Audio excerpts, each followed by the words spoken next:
Welcome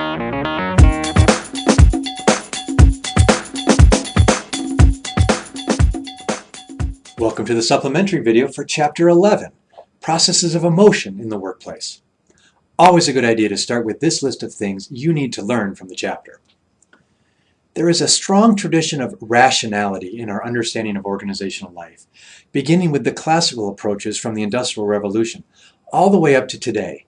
Maximizing the efficiency of a machine-like factory, enhancing the effectiveness of organizational systems, making the most of human resources, even managing organizational cultures. Despite the advancements in our thinking and alternative conceptions of organizational communication, the dominant assumption is still that successful organizations are places where cool heads and logical thinking prevail. But since the early 1990s, there has been a growing interest in the emotional side of organizational life and the tensions between emotion and rationality in the workplace.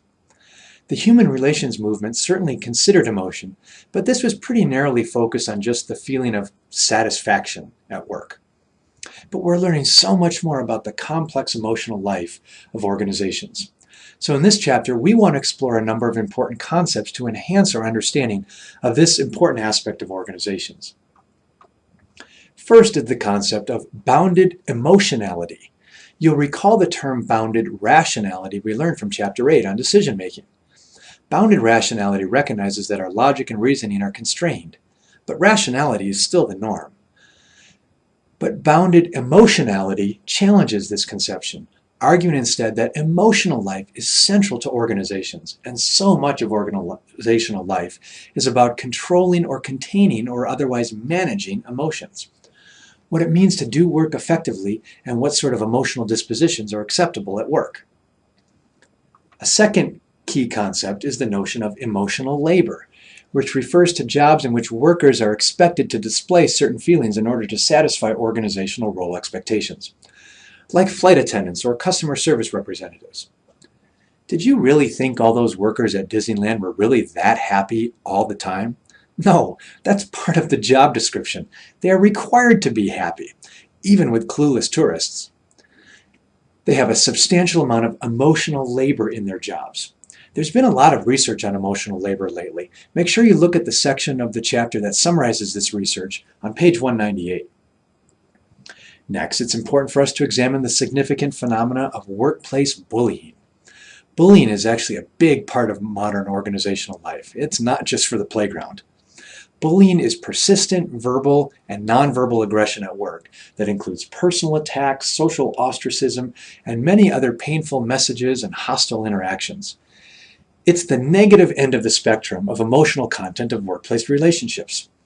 Bullying is certainly about power relationships between superiors and subordinates, but it can also involve peer relationships among people at the same level in the organization. The good news is that there's increasing attention on workplace bullying, just like there is in other areas of society, especially in our public schools. And many organizations now have specific policies against bullying. We should also consider the concepts of emotional rules and emotional intelligence. Emotional rules are the way scholars describe the norms for appropriate displays of emotions in various organizations.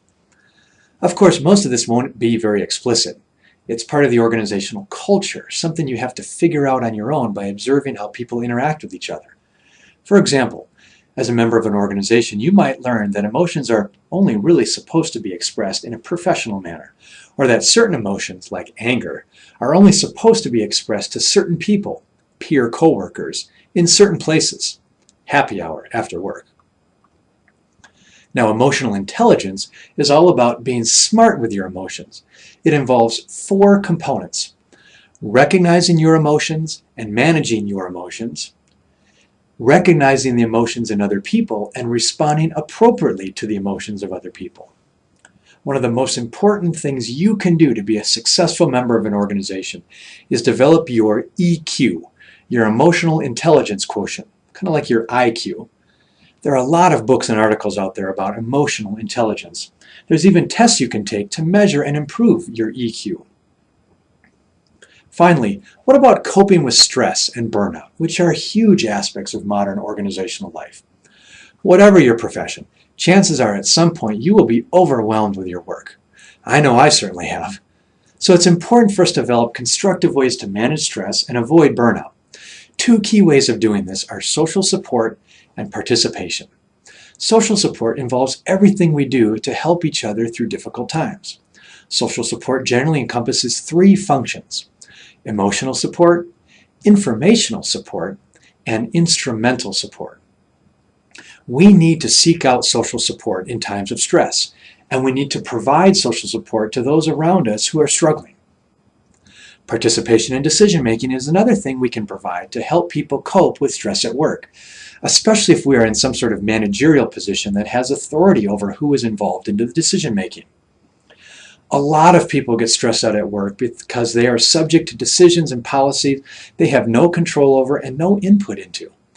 Participation certainly won't solve everyone's problems, but involving more people in various decisions can go a long way towards alleviating stress at work and preventing stress from escalating in the first place. As usual, let's wrap up by looking at how emotion in the workplace would be considered across the various approaches to organizational communication we've learned about. And don't forget about the discussion questions at the end of the chapter. These are really good for helping you think through the key ideas in the chapter, and they're good prompts for participating in our discussion board this week. Next time in Chapter 12, we'll look at diversity processes of organizational communication.